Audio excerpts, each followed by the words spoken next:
having to like go back and actually select another scene. So why did you decide to go with a client instead of like a web-based thing? Well, I think Look at this fucking party.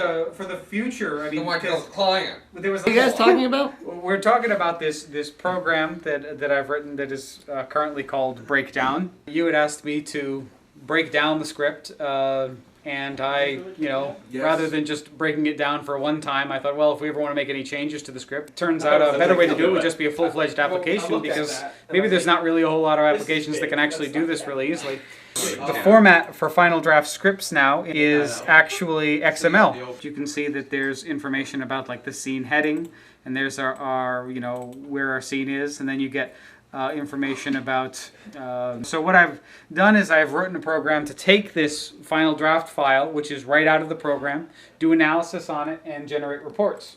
I've loaded up the script, and now it's giving me a list of all the scenes. So I can click on a scene and show the report. In this particular scene, there's only Jess, and she just has one line.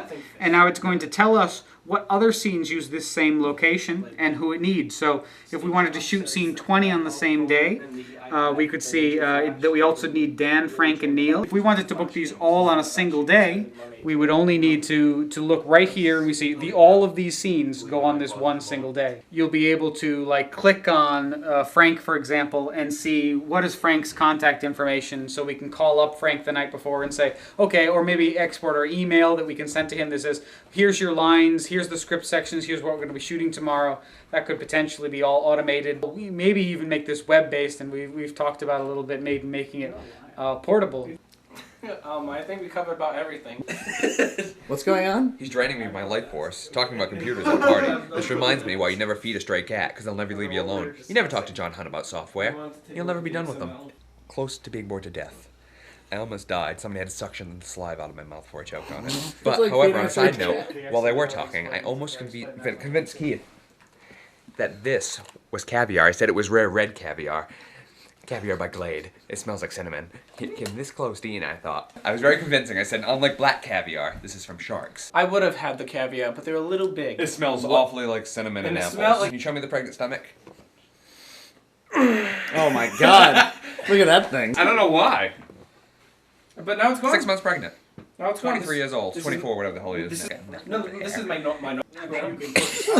There we go. Look at Bum, that. bum, bum! We came here to watch Oscars and eat some junk food, neither of which have happened. When Nina gets home.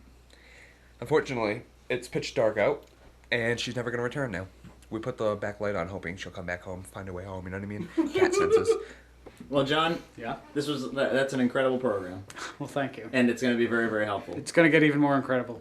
What else do you want it to do besides give contact? Suck my cock! It doesn't have an AI yet.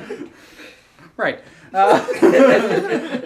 Yeah, it would be great if we could do that, but, that's a V2 feature.